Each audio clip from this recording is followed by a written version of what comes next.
Afternoon, Squid students. Welcome to Squid School. The only school where we teach you how to be both squid and kid. It's a magnificent 2-for-1 deal, isn't it?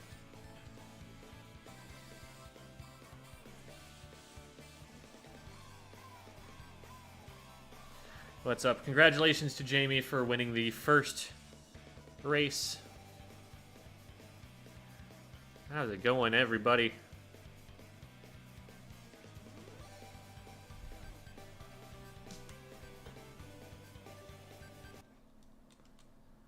All right.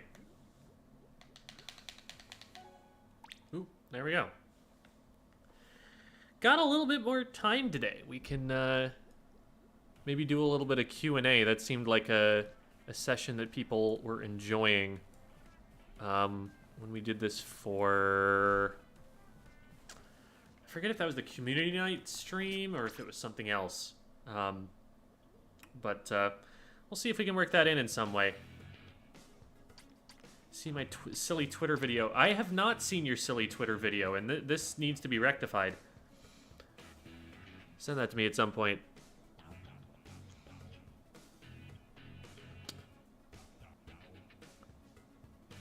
Another Squid School stream, it's always a treat. Well, thank you. Thank you. I believe our VOD reviewee from today is not going to be available for League. Which means we could do some League. We could play Clam Blitz Walleye Warehouse.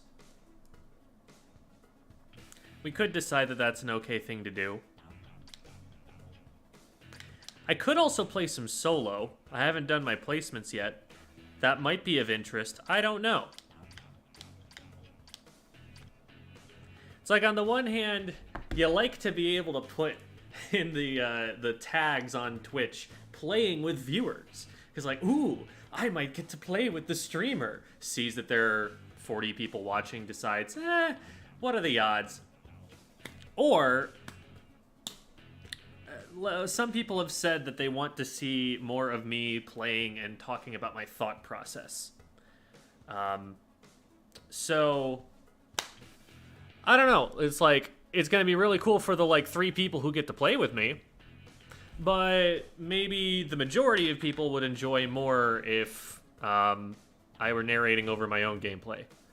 So, I don't know. I'm happy to do it either way. I wish there were a good way to set up a poll for this. Problem is, I've got 2 different chats. I guess I could try and throw together like a little straw poll kind of deal, and like have a separate link to that, but I haven't been able to get that website to work for a while, so I don't know. I've got to vote for solo play with commentary.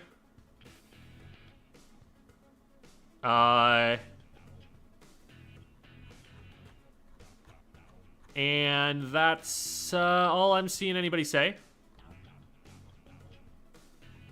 Just let YouTube vote for real, for real.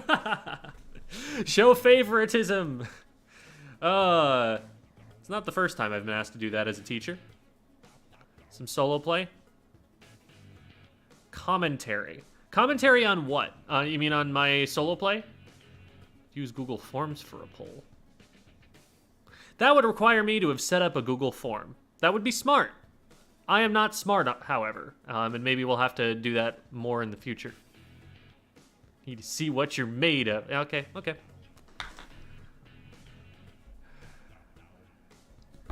It's too late. The decision has already been made by what is potentially a vocal minority. Okay, Manta Maria. So the first thing I'm thinking is, like, what weapon do I want to play here? I'm more likely to play a K-shot probably on these maps with my competitive team, and that is one of my major considerations. One of the things that I'm always thinking about is this something that practicing it will actually help me in the matches that I care about? And the matches that I care about are the ones that I play with my team. So I'm very likely to end up on K-shot on these maps. I do like Inkjet on Snapper Canal, but I really am not a huge fan for splat zones on Manta Maria. It would be better on other modes where you have to push further into the enemy base. But splat zones is a mode where you don't move as far past mid as you would in other modes, because the objective is in mid. The objective does not move into the opponent's goal, as opposed to every other mode in the game. And that is my biggest criticism, I think. The thing I like the least about splat zones is that less of the map actually matters in splat zones. You don't have to worry about, like, a third of the enemy base, because it's just not useful to them in any circumstance. Anyway, that tangent being done, I think K-Shot is probably the play. Manta, I do like having some range, and I also don't hate the idea of having a Tri-Slosher, but I also don't like the idea of Tri-Slosher on Snapper. I feel like there are not that many ledges that I want to be, like, peeking up over the top of on Snapper, at least not any that are easily accessed with a Tri-Slosher.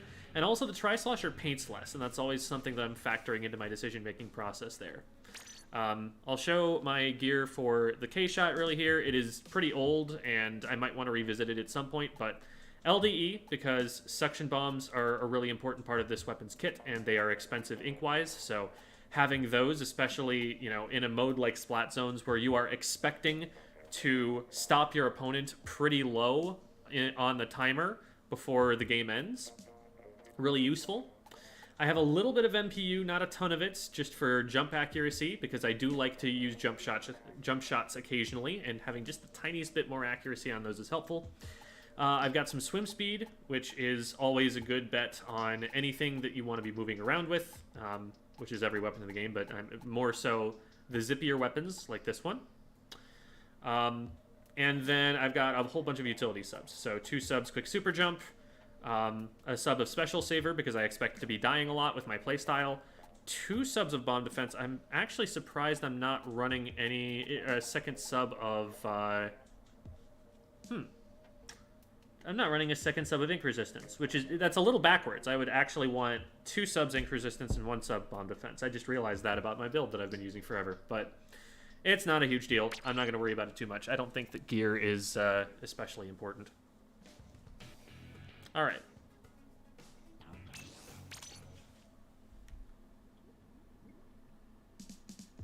I'm going to stretch my screen a little bit so I can read more of chat at once.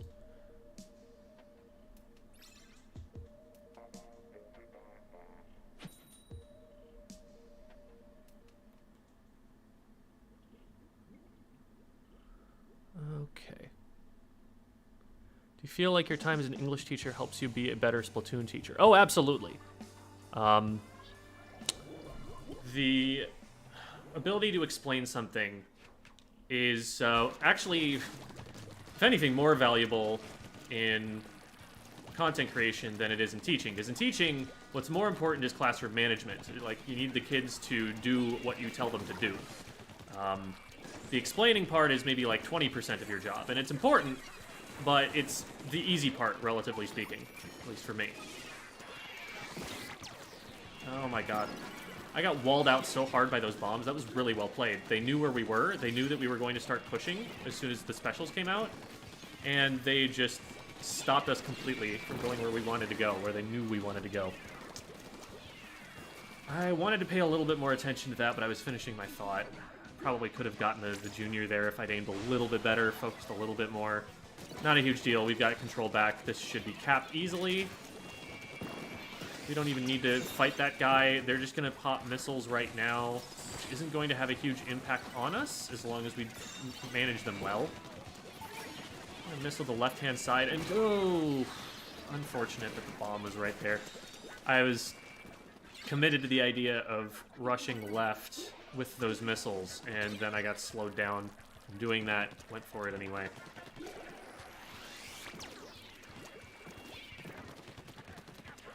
Need to focus just a little bit more on the way that I'm taking engagements here. I mean, part of it is it's just my first match of the day. That was a good pick. But also, explaining things does take mental energy, and it's something that if I'm applying it to explaining it, I'm not applying it to the game. This is something that, like, I feel like generally, while streaming, you should not expect to play your best, or you should ignore your chat. You've got, you know, those two options. I'm trying to save this jump. It should go down here. Oh my god, where did this junior go? Oh, that's where they are. No, that's not the... Yeah, that's the junior. Okay. Well, not a great start. Every time I won a fight, I'd look up and be like, oh, well, now we're 2 or 3 down. And I didn't win that many fights either. We were very short range, so... I guess they were too. More came down to the fact that their junior was kind of popping off. That was a very aggressive junior play.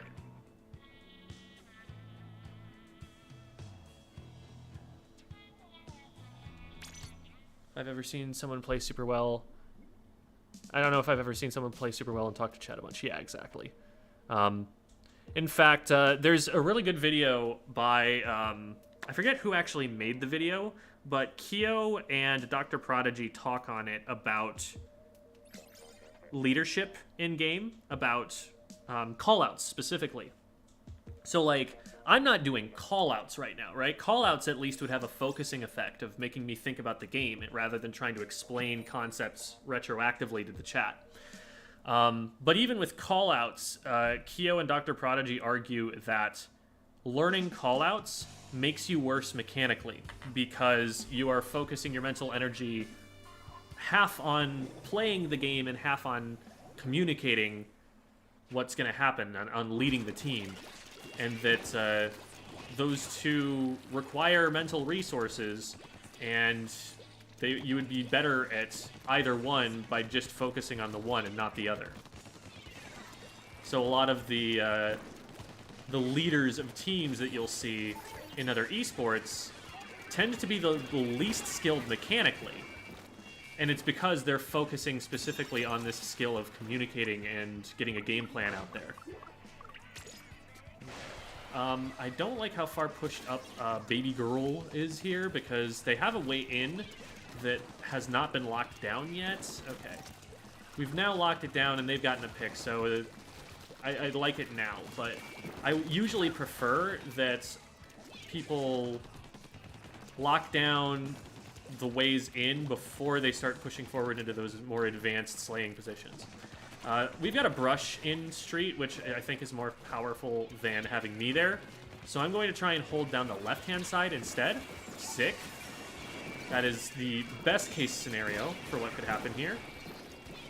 And now they should be completely shut out of the zone. If I get this guy to... Okay.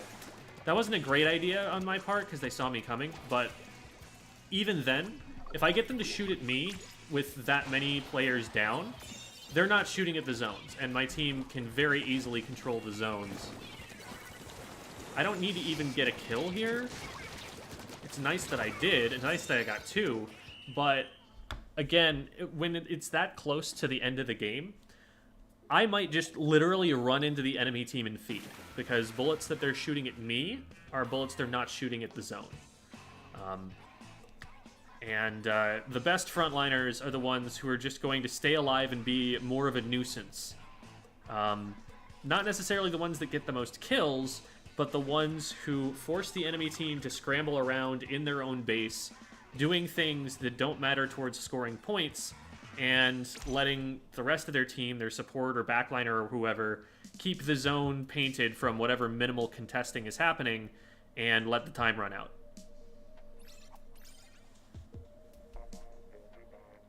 Feed to win. Exactly. Like, there is some merit to that idea. It's not completely a meme.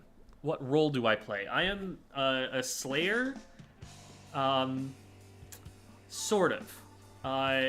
Slayer Skirmisher is kind of how I end up playing on my team.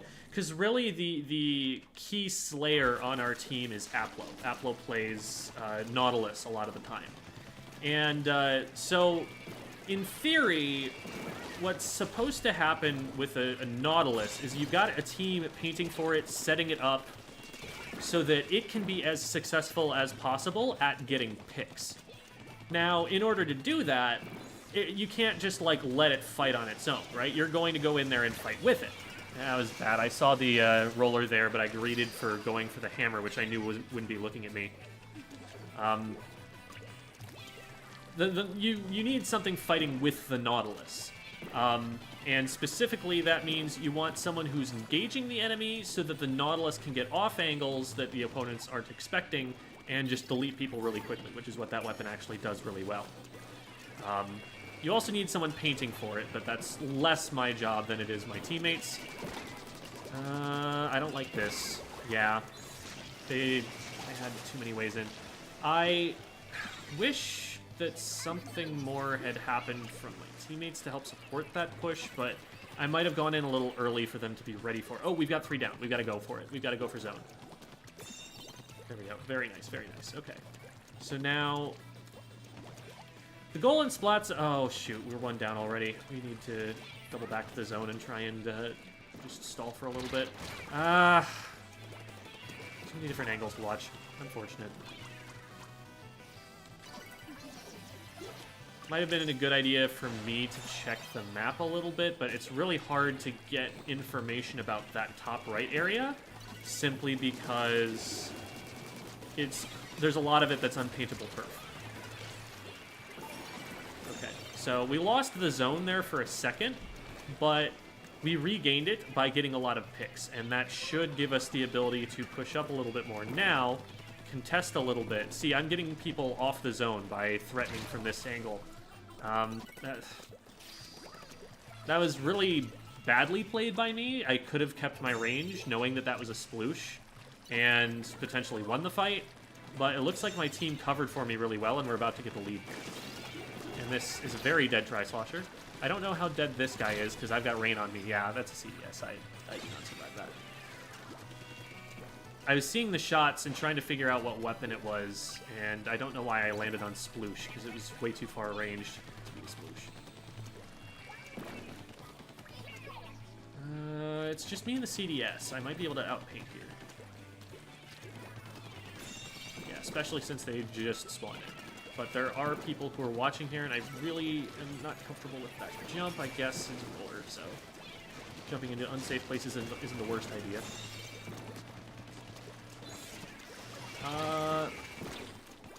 Really bad aim on my part. The CDS should have had me there. Oh, there you are.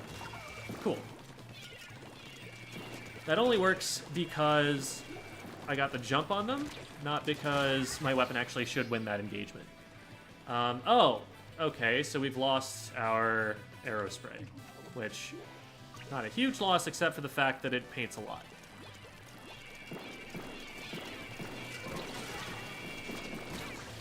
This is relatively difficult to win now. I won't say unwinnable, because obviously it can happen, but you need to outplay extremely hard in this situation.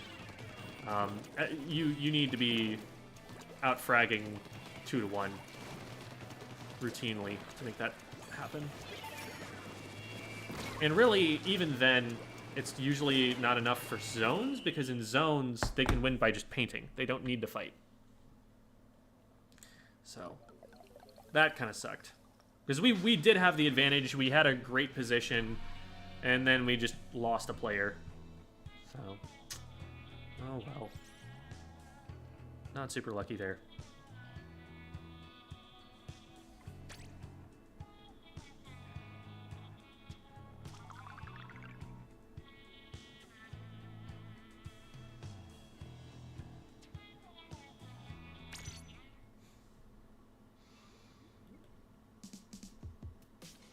When you can do you think? Oh, when do you think you can? We could do another PB night. Gotcha. Those I do semi-regularly. I'm trying to get them like maybe every 2 weeks or something like that. But the thing is, I need to figure out the schedule, because I think 2 weeks from the last one I will not be available. I think I'll be out of town at that point. So. Best thing to do there, Gem, is throw a suction bomb anyways. Clears, stalls it. Oh, you mean around the corner. I think I know what you mean. Yeah, that's a good call. I fell for the bait, basically. I thought that they were ignoring me and just running to the zone. And that thought, oh. And what I didn't do there was, because I was thinking about chat and stuff, was check what weapons they were playing. Because seeing an E-leader, I'm going to be a lot more careful about which sight lines I'm giving them on me. So where is this leader? I think it's in their streets. Oh no, that's a different player. Where's this leader? Not them. Alright, and now they're over on the left-hand side, so let's take the really long flank here. They have to know we're here, and they're trying to do a turnaround shot and be, like, super cool. Aw, man! Didn't know they had help that close. We probably could have held there. Just maybe weren't in position to get something around the zone. As long as we keep cap here despite the rain, we should be okay. Yeah, that was a silly decision to go for the hammer there. They had no immediate target. People had line of sight. Oh, okay. We retreat from this because the E-leader's on the warpath on the left over here. We're going to solo missile, who I believe to be the leader. That is not the leader. Well, at least we figured that out. Hurry. Duck down here. Very difficult sightline for them to see. And we just hop over the edge. And what are you going to do, hammer? Yeah, these hammers have not been great from the sploosh. I might be getting chased. Yeah. But not well. And they didn't have help either. Oh, they did have help. The help was just slow. Because it's a dynamo. Let's get some missiles out early, because I think that can enable me to get into a good position to disrupt them from coming in. They're dropping out the right, which puts them here, which makes that an easy pick. Leader is weak. We throw that over there to make them think I'm coming that way, and then don't. I believe that is the bomb that Debbie was referring to. They're about to come in now, but they can't because I'm in the way. And they have double backline, so I cannot contest this super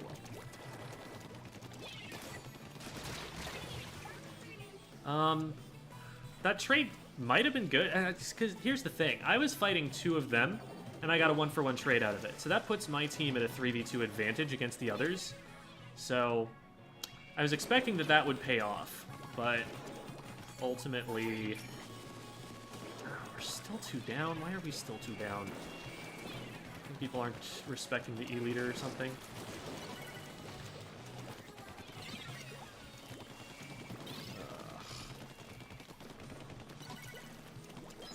What are you trying to shoot at, man? I'm behind you. Now, I should probably die to this, but I didn't.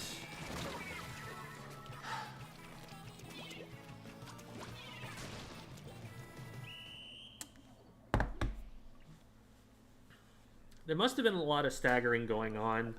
I was off taking flanks a lot of the time, and they were some pretty successful flanks, so I'm surprised at how poorly we fared there.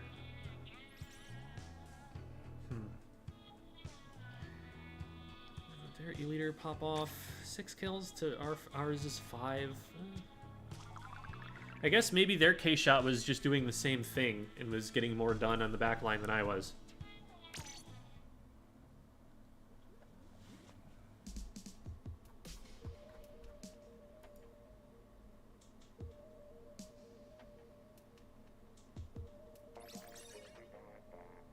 Glad to hear that it's helpful, Goose.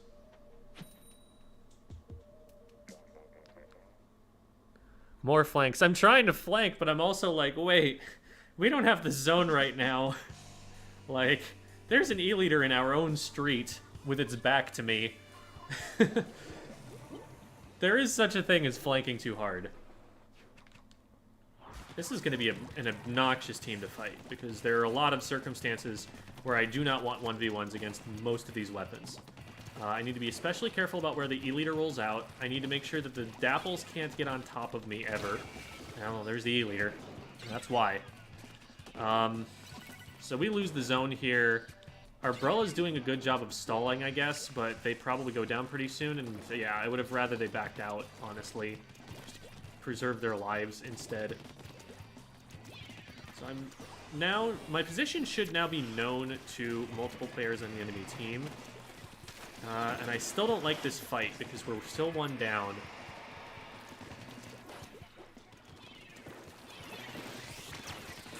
If that bomb had hit a wall, I could have gotten at least one, maybe two. Okay. We knocked the dapples off by painting what they were trying to land in. So that's 2 down. And this leader is in a precarious position. Yeah, they can't just stand there and shoot at me like that. All I need to do is wait for them to fire a shot, and then they can't get me before I'm behind cover again. At that point, they needed to be backing up. As soon as they missed that shot, really, they need to be backing up already. Now, where the hell? Okay, they're coming out here. I'm zoning the leader out. I am trying to survive. Okay. There we go, that's 2. Leader, I still see you there. I'm not gonna overcommit to going after you because we're really close to being able to just KO. Gonna missile the rest of the team. Hope that the Tri-Slosher can get something out of that. Unfortunate that the wall went up and saved their lives, but we can put a bomb in front of them, make it really difficult for them to move forward. We feed to win. They threw a Booyah out there, which is not going to paint the zone in time. That's throwing. They totally could have just painted with their main weapon and had a good shot of getting it back. But instead, they spent like 5 seconds charging it, and then it doesn't even paint that much for that amount of time anyway.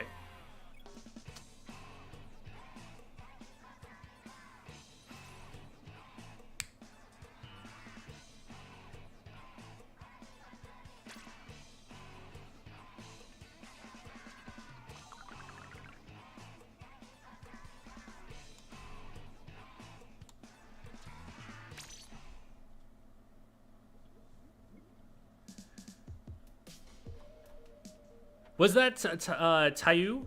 I think it just goes by Tai. On the 52 there? Well, hey, Tai. Don't booyah to cap zone at the end of the game like that.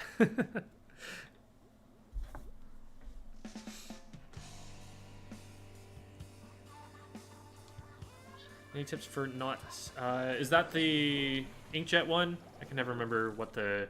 I know the numbers correspond to elements on the periodic table, like the metal that it's made out of, but I don't have the periodic table memorized out to number 79. So, man, that doesn't help me.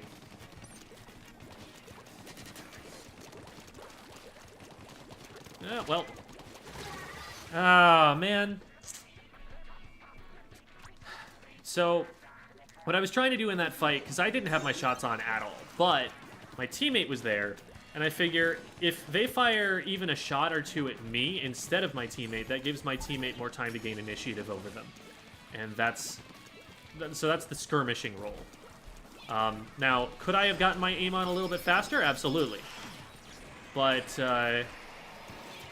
even having not done that, I'm a little bit worried because there's pressure from the other side that I should be dealing with here. But I don't want to leave my teammate out to dry. Oh, they did that a little early. Ooh. We needed pressure in multiple directions there, and we only really were standing in one spot, so they got to pincer us. There were just too many angles we had to pay attention to. Two-front war, same concept. Okay, let's get special so that we can go in with that advantage. Okay, it's 1v1, or 3v3, I should say. One down for one down. We should be able to get this. Didn't quite get the third shot. I was really hoping for at least a little bit of forward pressure, but because I fired missiles beforehand, and so I was thinking my team that would enable my teammates to push forward because the opponents would have to back up. Do eventually get this here. Ooh, this is bad. Okay.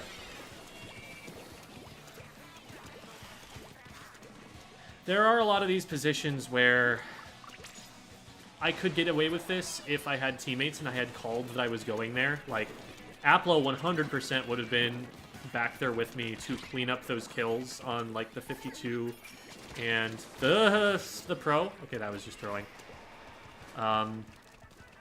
We should be able to get zone here. It's just the bucket. Bucket doesn't even paint that well. Come on, paint the zone. Paint the zone. We could have been scoring already. This is really annoying. Okay. Well, That's going to be the Brella. Oh no, that's going to be the 52. 52 and Brella. Yeah, 52 and Brella. Now I'm getting pushed from multiple sides. While, I guess, we're trying to flank their snipe or something. Like, I'm not even playing especially unorthodox positions right now. I'm playing more to support the team, seeing that we have a Tetras who's going to want to be flanking. That's their whole thing. Oh, we push this. Yes, okay. So now we just back up, take zone. Okay, now we're really close to taking lead. We just need to win this next fight. Or at least stall this next fight. We're going to pop those early. And nobody's going to stop the bucket from coming over the top at me. And we still got lead. But I have no idea why we're in the positions we are. That far left position does not defend the zone. The street position, it could be pushed further forward to defend the zone. In a competitive setting, I would expect that one of my teammates has dropping over snipe covered. That's a much more important position than whatever was happening there. Okay, I'm backing up the street.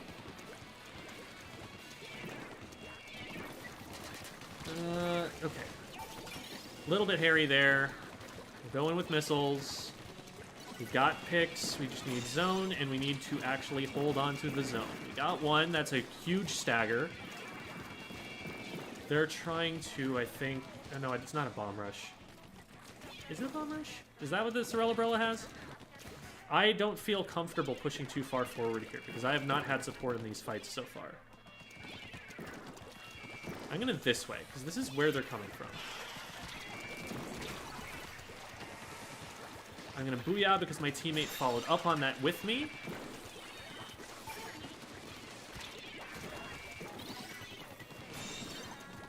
Beautiful.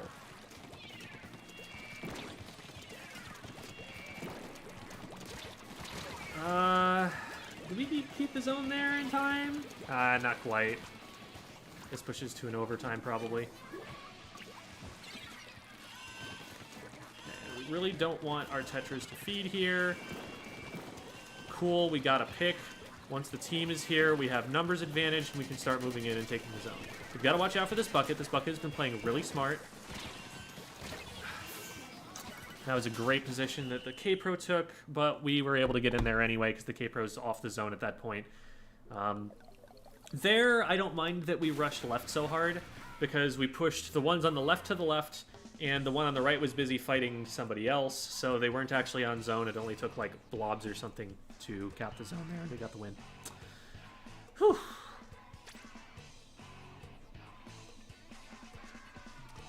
What's the best play against Brellas? Tend to just run away from them unless I can flank the side or behind. In a 1v1, yes. Theoretically, a Brella should win every 1v1.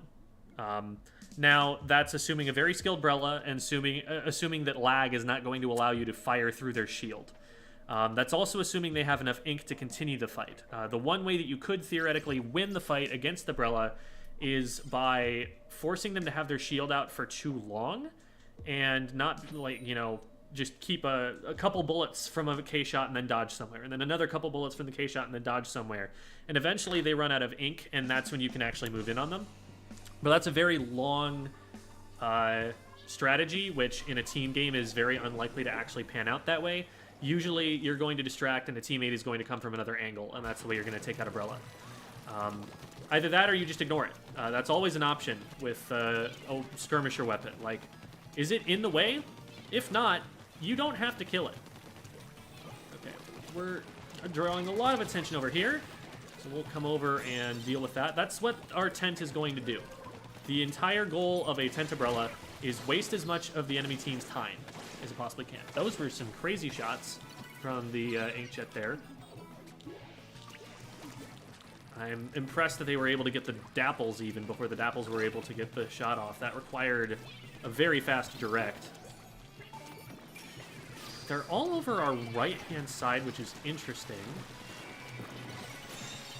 We cap the zone here for sure, and then run face first into the junior that threw the bomb, unfortunately.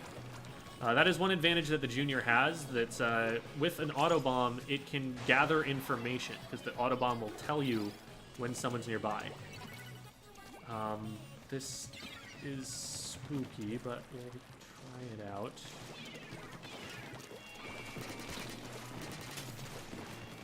With the undercover umbrella, you do have the one advantage that their DPS sucks. Now, unfortunately, I ran out of ink there, and so there were like a billion shots that should have hit that missed.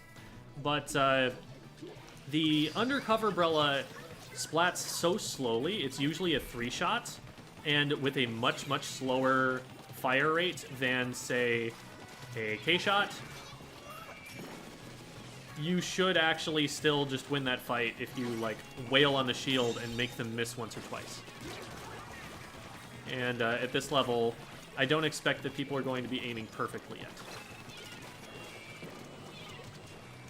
Well, this is bad. We scoot around here, we drop down here, we might want to jump out. They're probably not going to chase that hard, and that's the reason I didn't jump out. It's very unlikely that they, you know, want to jump out, or that they want to, like, chase me that hard.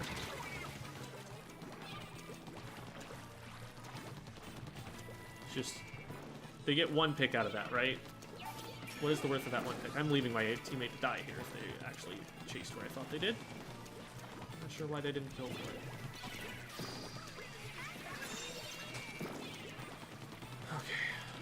Someone coming from the left. I'm going to push it and see if I can catch that out. Got it.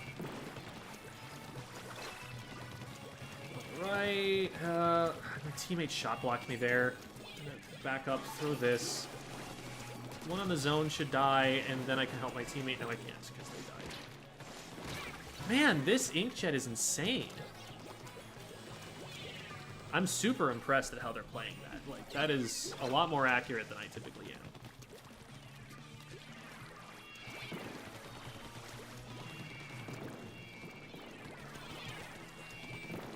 Just kind of working our way into the bombs. We're actually pretty close to having lead, but it would be really nice to not lose more points here.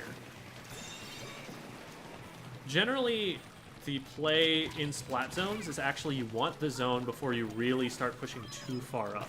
You might need to fight for the zone, and so it's not like you're not going to shoot, like, fight at all before you get there.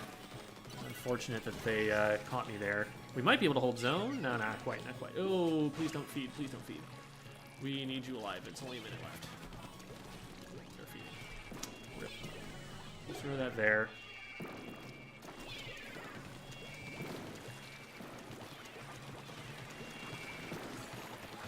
Focusing on this retake here. Should be able to win this. Oh, they played that really well.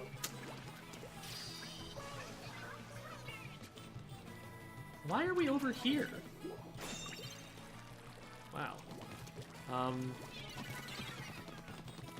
Alright.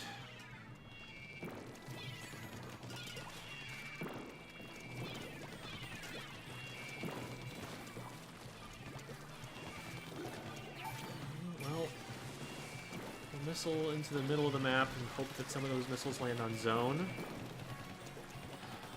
We're not painting the zone right now, and we're running out of time to do so. That was frustrating. At the end of the game, you're looking for the team to get together and make a big, strong push all together to recap the zone.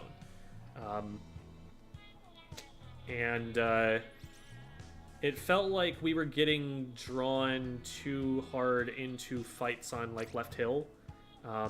It's not a bad idea to come through left hill if the other team isn't expecting it, but the problem with it is that it's very visible to the enemy team.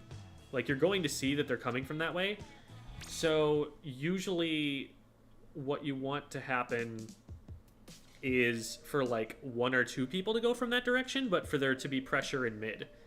And it looked like all of our pressure was on that side, and so they were spotted out. The opposing team rotated to them.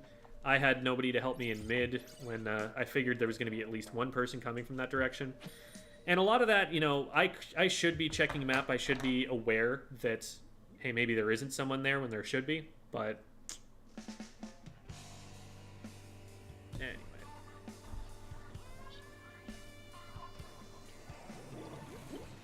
New try, the most controversial new fashion statement in the game. Is that Devi? That looked an awful lot like Devi.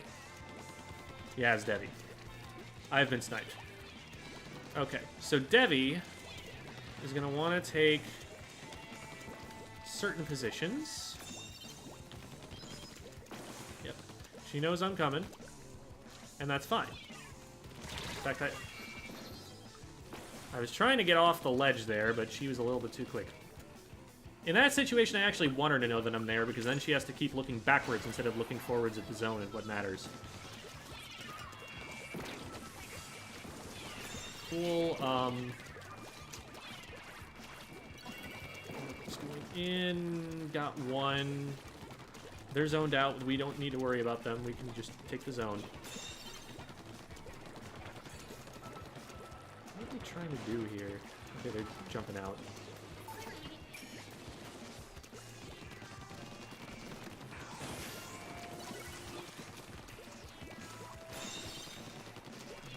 She's dead.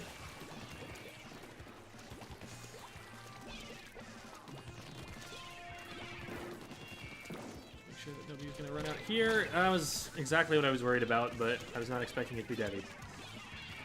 Hopefully the player behind can clean that up. I really wish this player was a little bit further back to help contest with the contest in the zone, but I think we're okay. Not quite okay. Got one. There's their side of the zone. So this player is going to retreat back, which is going to leave this player. Oh, it was a dualies. I should have thought about that. I should still get that in theory. Well, I don't know. Tetras actually shoot while they're rolling, so maybe not. Good splashdown cancel on their part. We still don't have a ton of paint advantage over that, because the weapon that we splatted isn't one of their best painting weapons. Yeah, I was worried that that might happen there. We're going to pop this, and then we're going to back up and use these.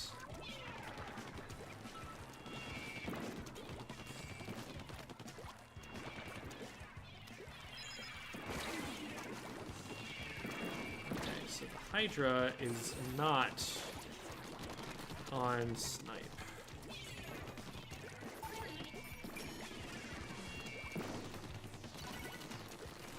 We need to cap here. I'm not happy with the fact that we're not trying to cap. There we go.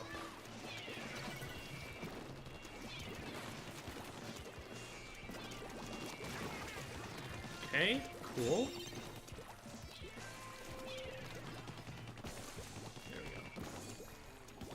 Alright, this is relatively easy to hold from here. Let's pop these, see if it catches the one player.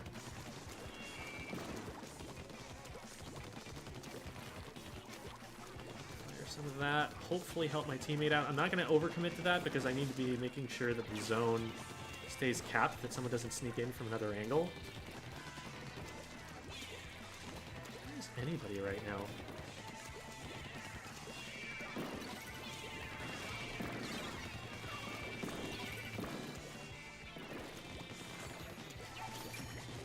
Devi. No, that's not Devi. Where's Devi? There's Devi.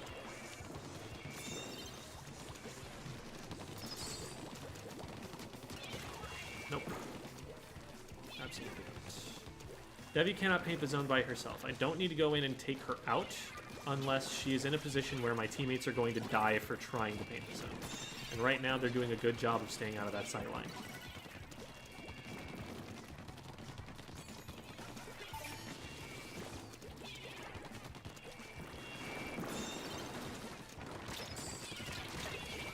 So many times. Oh, did they get the guy on the other side?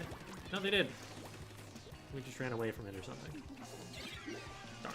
Okay. So whatever they accomplished over there was a pretty good push. Oh, they saw it.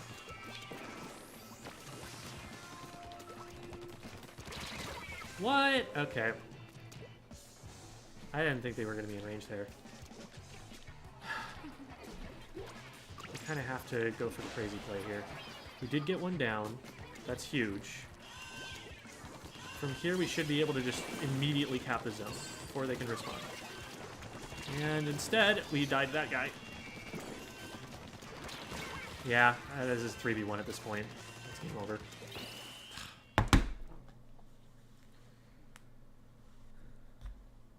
Darn. Their front line pushed in to a place that I thought was irrelevant for them to control. But I guess they were shoving someone out or getting picks or something. So we ended up going down.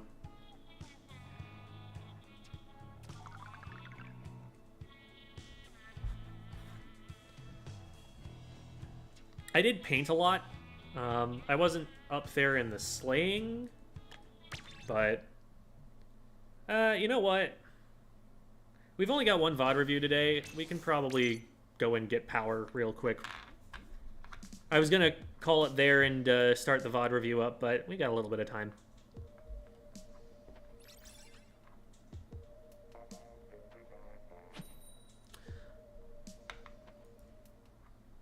Yeah, I noticed, Devi, that you were forced to take a whole bunch of different positions because you were getting flanked out. So that was pretty good. But, I wish that players would pay more attention to the zone right now. It's usually, like, just me that's painting the zone, at first anyway.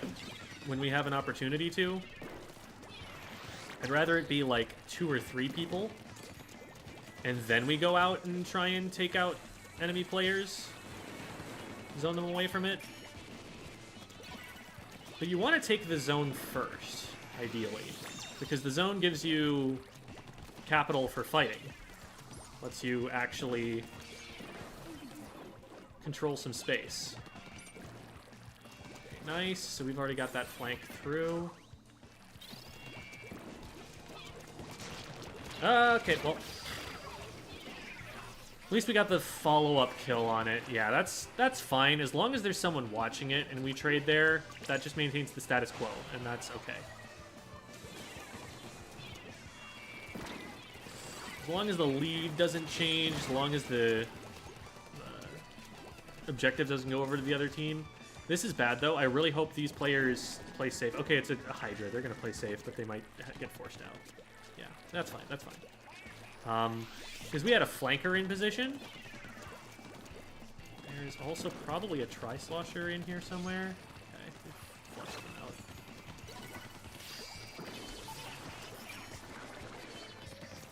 Where did they get splattered from? Oh, God. I was like, was that the enemy Squiffer? Who did that? So I noticed it, I just didn't respond in the right way.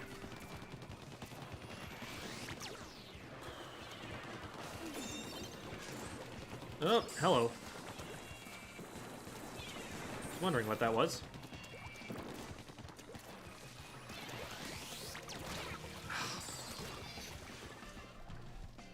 Okay. Well, they're 2 down. Good follow-up from the Hydra. That's something that is really nice about having a Hydra on your team. As long as you stand close enough to their sightlines, you have support in fights that you push into on your own.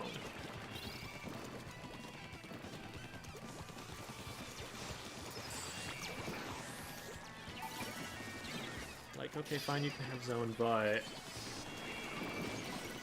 also we have zone now.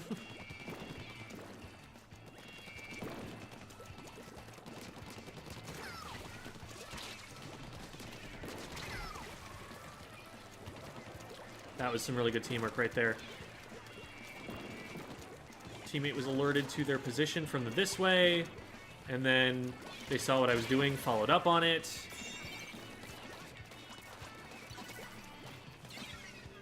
Oh man, I'm surprised we didn't keep zone there.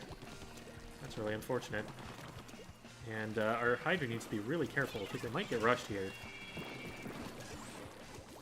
Yeah, Yeah, there's someone going for that, and I'm not going to contest it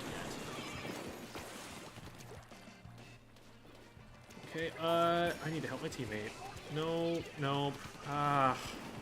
That was not a time for them to be going in yet. We had a lot of pressure up top. And we know that there's someone there, because they came up earlier. But we need to be focusing this, and I got a little impatient there. I don't know, we had to do something.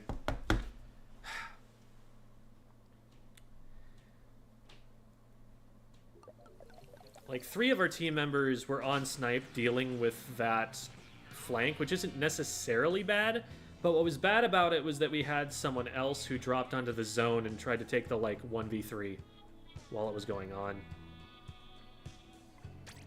It's like, if we're going to make a play like that, where we ignore the flanker and go for the zone, there shouldn't be someone there. There shouldn't be that many people there. There shouldn't be anyone in our way. Because otherwise what happens is we get pinched by the flank, and now we're fighting a two-front war. Whereas if we just go and take the zone, we can, and there's nobody there, we can take it, and then we can turn around and catch the person who's coming from behind us.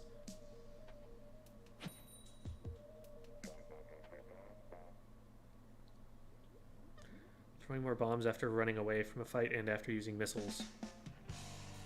After running away from a fight.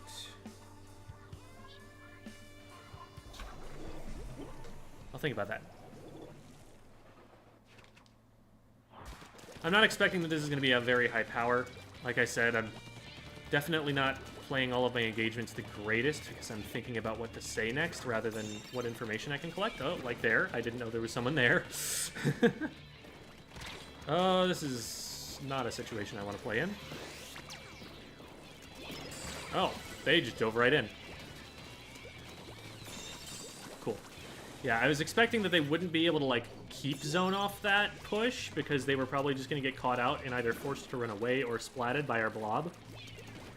So, not the end of the world. That's just a kind of Slayer pipeline moment. Now, they are double solo missiled. That's incredible.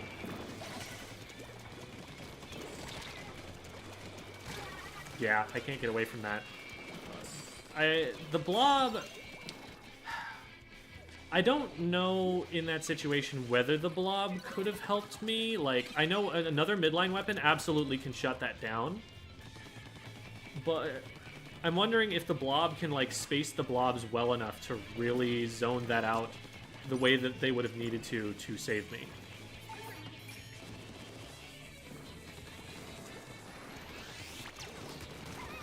Okay, cool. They just kind of wandered into my line of fire, and I get to stall them out. If I get pushed by a second player, this is bad, but yeah. Taco is going in on zone every time. If we can just, like, keep them zoned out, not even zoned out, we're not going to zone them out, but we're going to be able to kill them on the zone and, like, make it so that it's unsafe for them to push in, punish them for pushing in. And we should... I don't like it when teammates run towards each other when they're in trouble, but they might have been getting pressured from left-hand side or something. The problem there was that I don't think the mini was even aiming at me. I think the mini was aiming at my teammate. But because my teammate moved right on top of me, they got a double.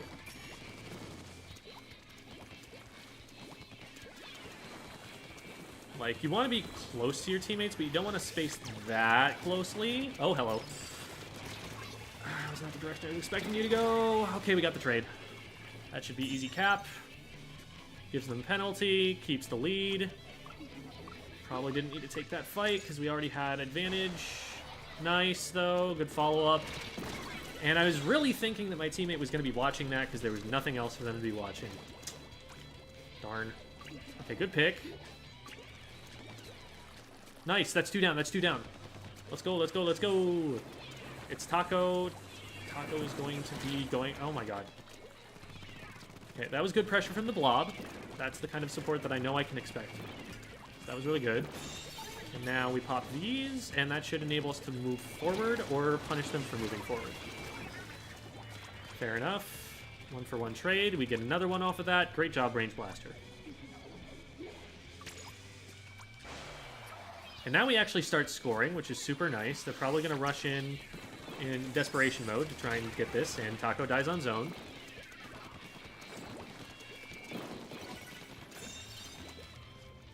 Taco running in, to be clear, is not a bad play, because that's the Tri-Slosher. That is the weapon that is most likely to win in that kind of an engagement. The problem is that they're doing it without their teammates. They're going in alone. So they're going to get a higher KA for doing that, because they're taking more fights than the rest of their teammates are.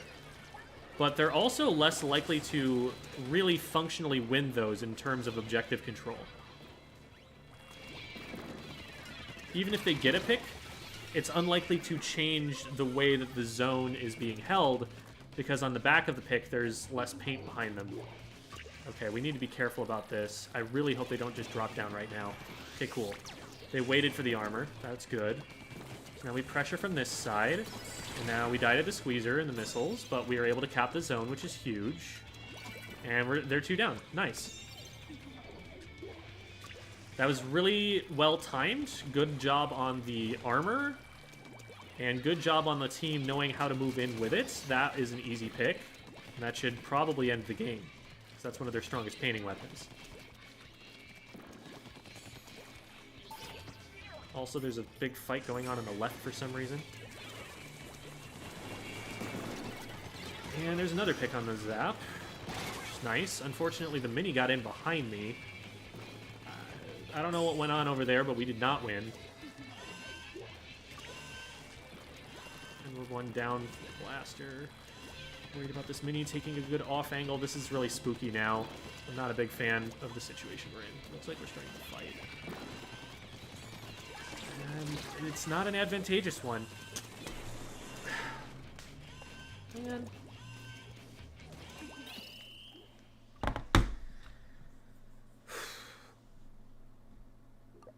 Left hill again. We're spending too much time over there. Like, everything that was happening on left hill at the end of the game, when I got the pick on the Zap and said, okay, that should be game, like, we just went left where the zone is not. And I guess we were trying to hold them out from there, but they have other ways into the zone. Yeah, that's not a power I'm super happy with. But ultimately, I did get flanked by the Mini. I should be aware of what's going on the left, regardless of whether I think it's the right thing for them to be doing.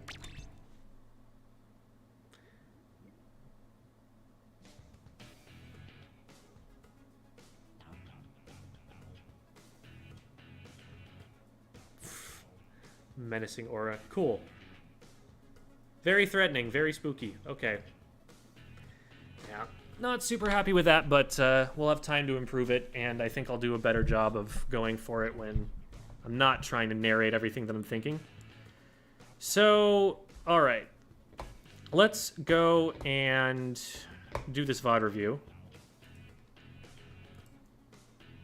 Really quickly...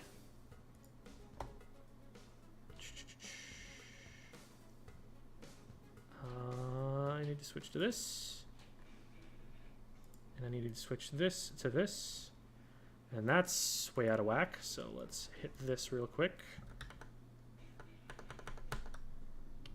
And realign everything.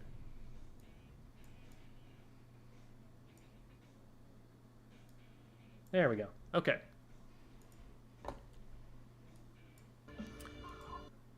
So this is a Splat Zones rotation. And we're going to... It's time for the VOD. Shush, everybody. Quiet down, class. Quiet down. So this is a Squiffer VOD review on Splat Zones Port Mackerel. Zones Port is not great, but I guess it's not the worst. The problem with Port Mackerel in general is that it's a very long, narrow map, which means that lockouts are really easy. It's way too easy once you have control to just push further and further and further forward. There aren't a lot of ways around the common defensive locations to sit. So you really have to just bully them out of position with specials, and then they back up to the zone and they can still defend there and use their specials there. And so lockouts are pretty common it's hard to break back in. And that is not what makes a good Splat Zones map. You like a lot of back and forth. So what I want to talk about the most about this is the role that the Fresh Squiffer is going to play here. First of all, you very rarely see Fresh Squiffers in competitive play. The main reason that people use this weapon is because there are a lot of opportunities to get really cool shots that make for good montage moments. So the Squiffer, obviously being a charger, you can snap to people and get a lot of cool shots that way, which is amplified by the fact that it is a short-range charger, which means you're going to be going in and taking more engagements. So all of those are, really good for the montage clips. And then on top of that, you've got inkjets. So you can pop an inkjet and then get a couple snipes afterwards, and boom, there you go, you're Twitter famous. So that's the main reason people use the weapon. Usually if someone's going to use a Squiffer, they're going to use the armor one. I've seen the baller one before if they want to play especially aggressive and they want to be able to protect themselves with the baller. That's a thing I have seen. I don't think it's quite as good as the armor one is. But basically it's in my take on the Squiffer is it is a charger that actually can play like almost like a Nautilus, I think is the best comparison I would say to its positioning. It has about that kind of range, and it has about that kind of kill time. But it also has that slight limit to its mobility, in that it has to charge up at least a little bit first before it fires a shot. And it has the limitation that in order to have lethal damage, it needs to charge up for a short amount of time. So it's going to play like way further up there than you expect something with a laser to be pushing up. But it's also going to have to like sit around a corner for a second and then pop out and then get its shots. But that's not to say that you can just run down a Squiffer with something like a sploosh. If you try to like just run like a rat at a Squiffer, even if it doesn't have charge, it's going to get charged by the time that you get there because it's not that slow to charge up. So it can play a little bit further forward.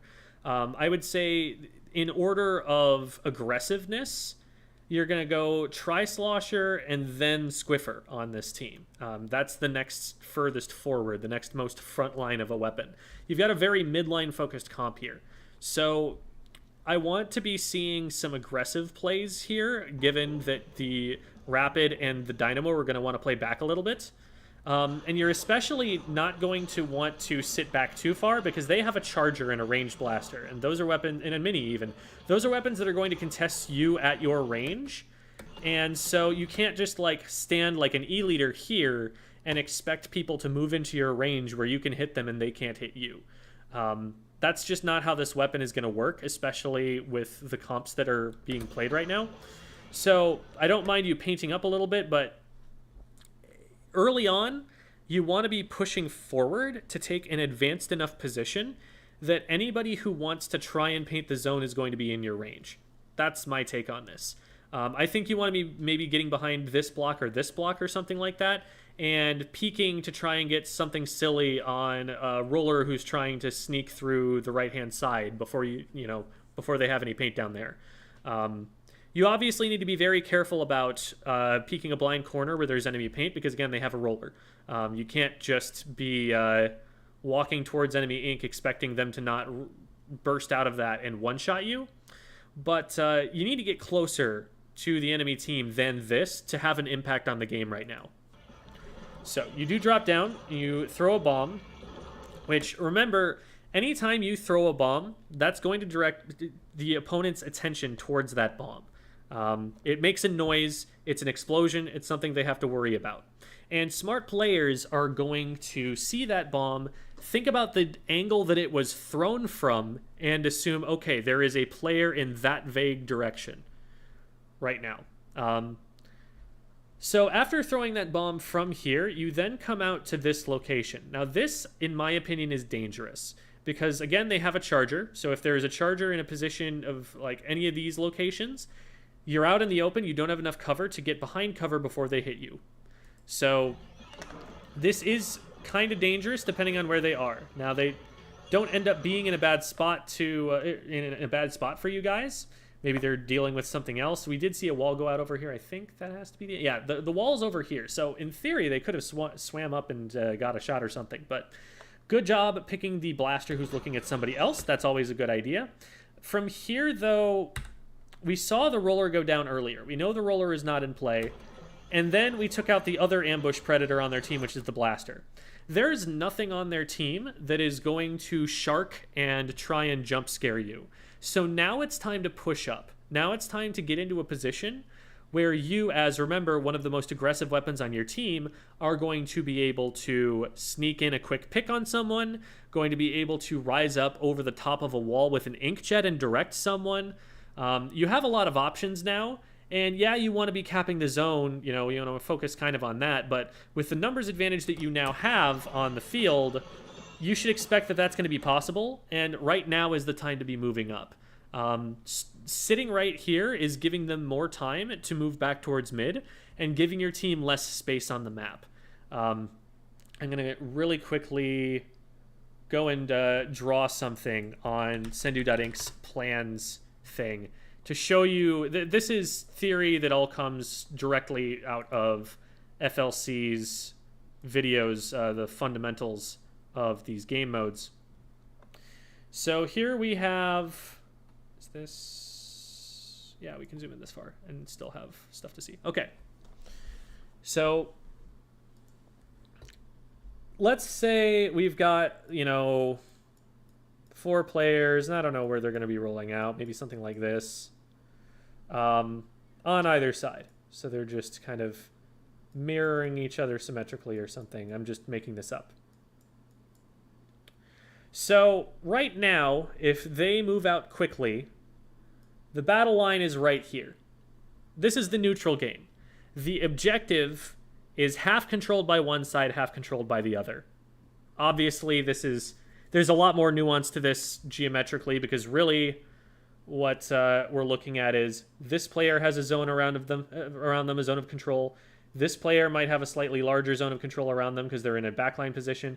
This player has this zone of control. This player has this zone of control, something like that. But effectively what ends up happening is this just kind of looks like a line where all of those circles kind of overlap and stop, and where the enemy's circles overlap and begin.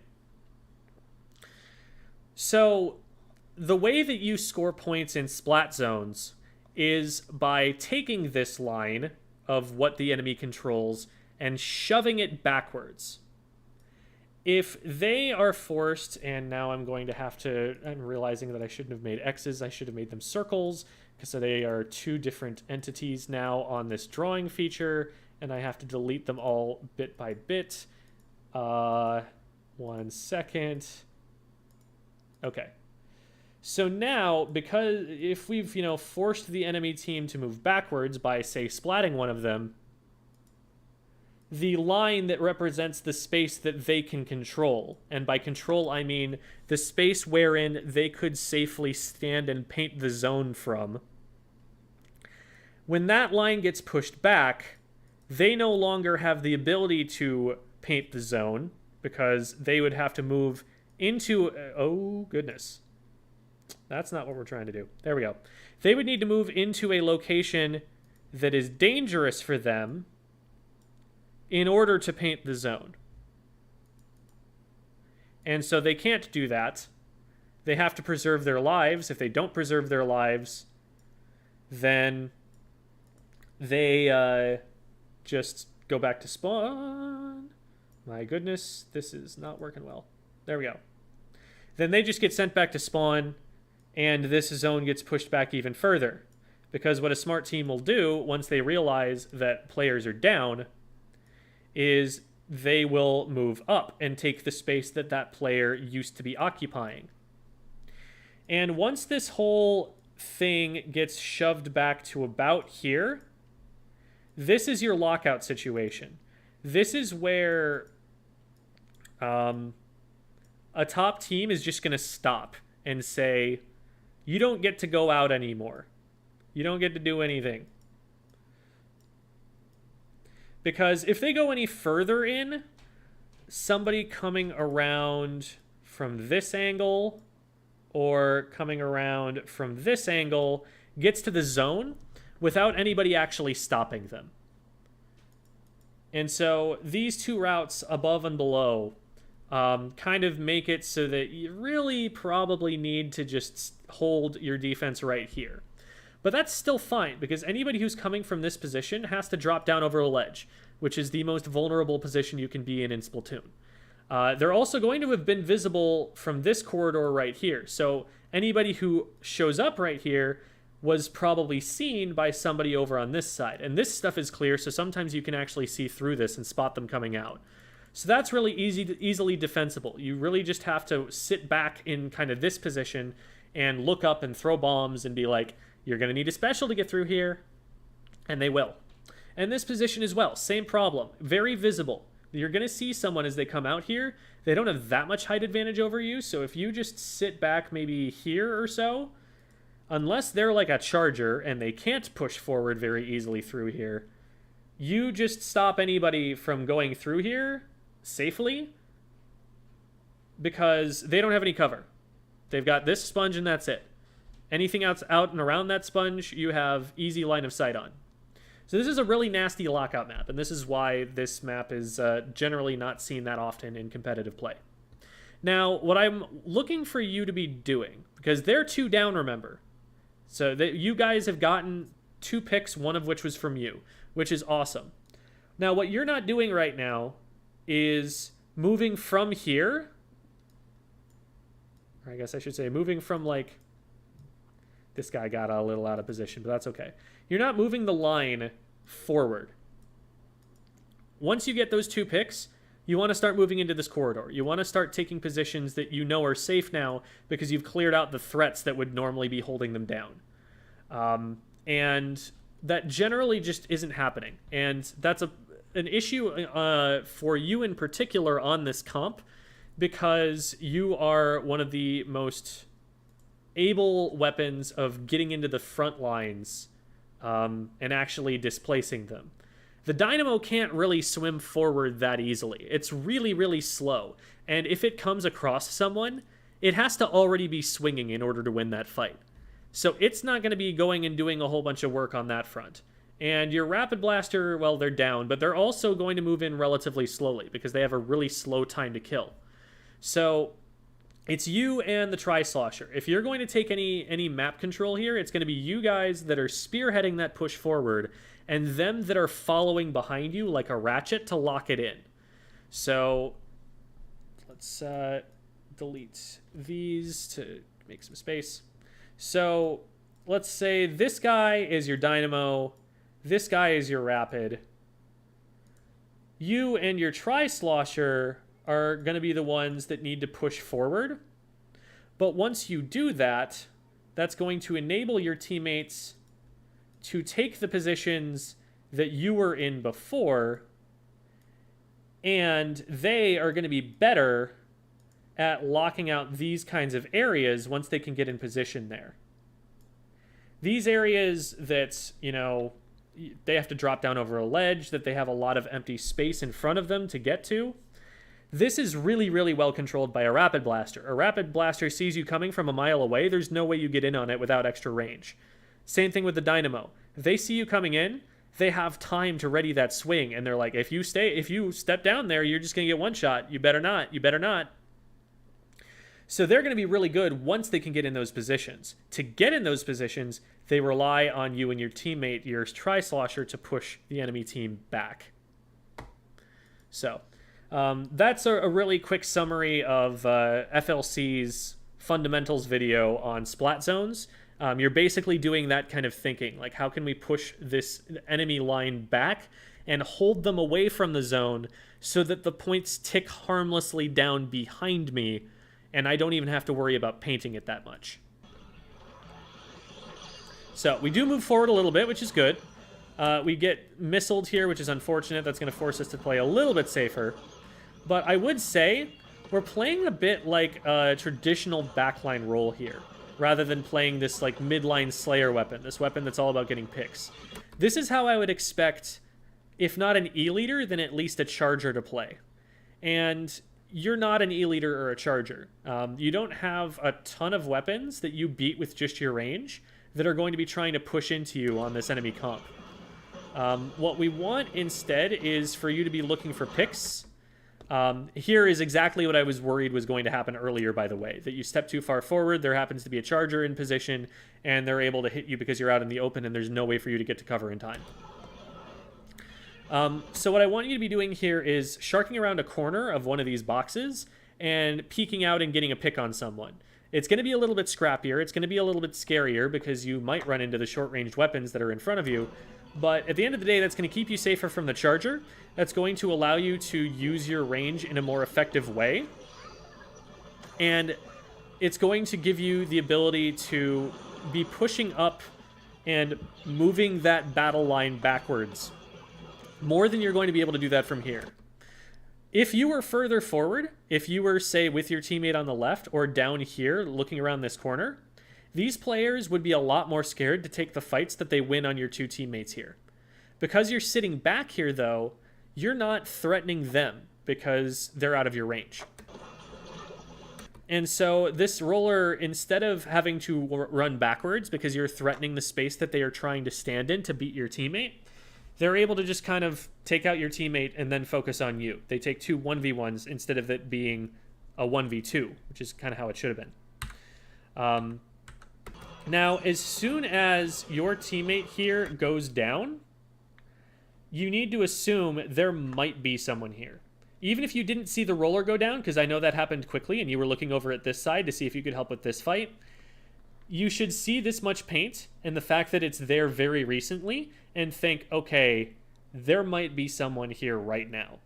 And so as soon as that happens, rather than just standing here in the place that you've been the entire time, showing your laser with no cover, you want to be backing up, and backing up probably an angle opposite to this direction here. Because otherwise this will happen sometimes. It could have been the range blaster that did that. It could have been the roller that did that. You could even have gotten into an engagement with the mini here that they might win if they, get a burst bomb off really quickly and laser you down from there. But because you stayed here, having announced your presence and having had a teammate go down pretty close to you, you're basically letting someone into your range. You're not using the range that you have. You always want to be keeping your distance. You want to be kiting. Kiting is a concept that I talk about, I think, in the A rank video. But to explain for those who might not know what that is from maybe other games, kiting is when you fire a shot and then move backwards to stay at max range. I'll illustrate this on the planner thing really quick.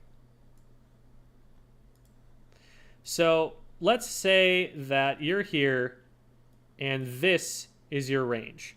So really your range is here. If they're here and their range is only this, then there is a range at which you can hit them, but they can't hit you. And this is where you want to take every single fight you possibly can. At the range where they can't hit you, but you can hit them. Now, the problem arises here because if they move into your range like this, chances are in Splatoon 2, they have the advantage over you now. Because in order to counteract the innate advantage that having range has, what the developers did was made the short-range weapons splat faster than the long-range weapons. So right now, the player who wins this fight is going to be the player who has the fastest kill time.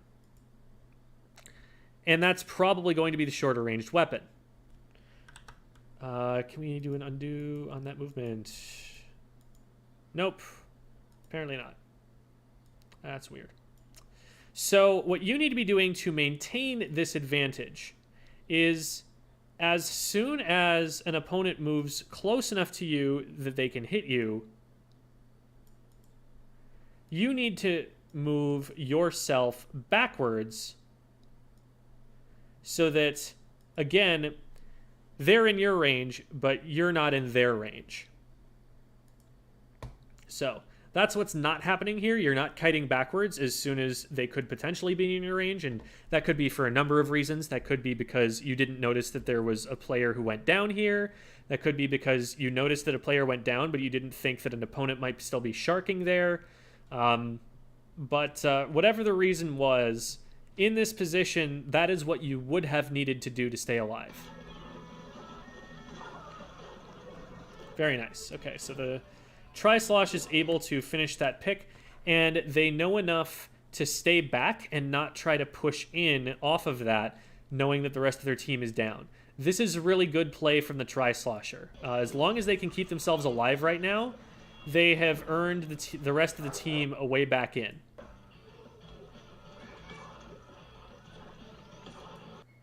All right, really good, and none of your teammates went down. So this is the opportunity you need right now to go back in, because your Tri-Slosher got a pick for free, so that means you're in a 4v3 situation.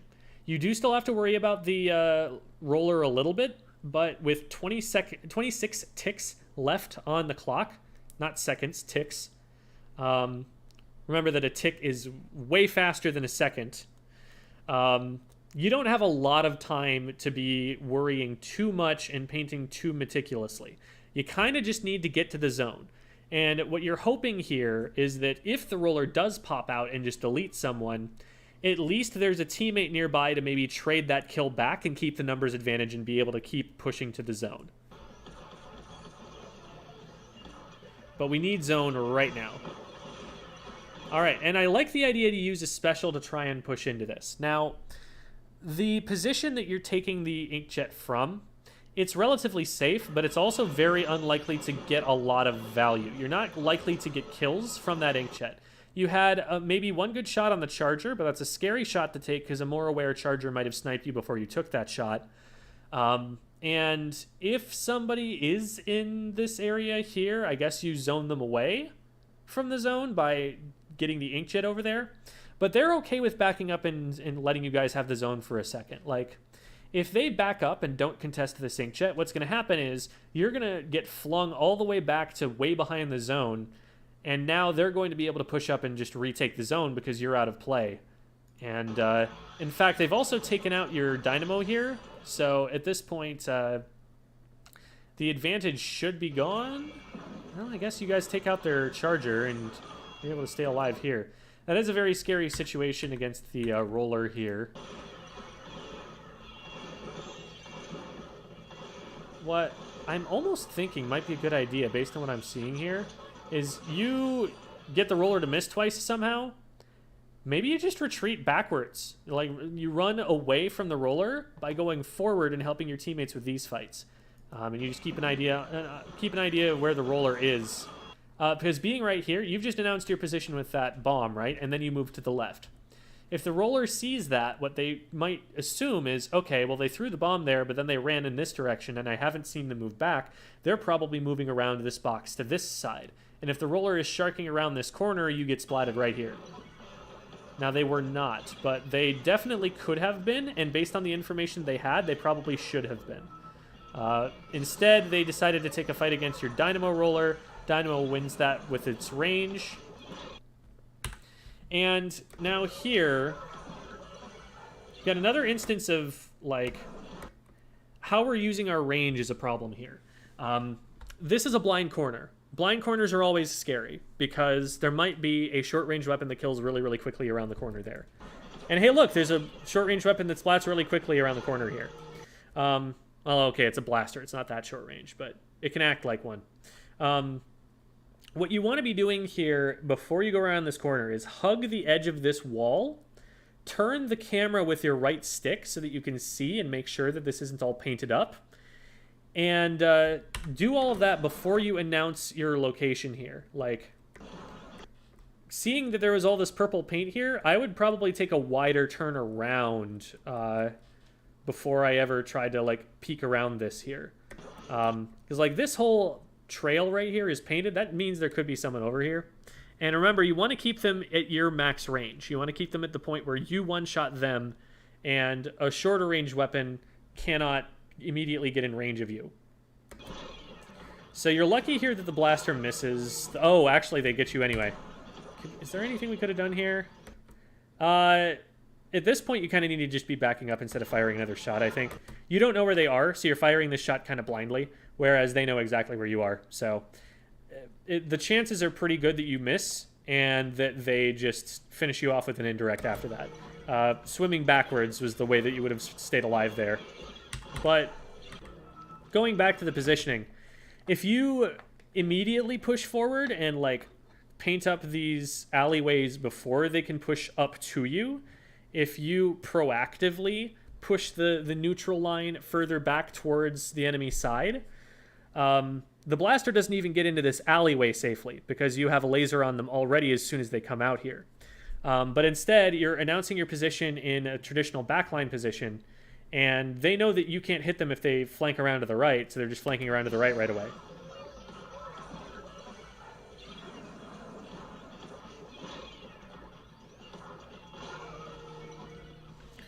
Okay, so let's see what happens from here.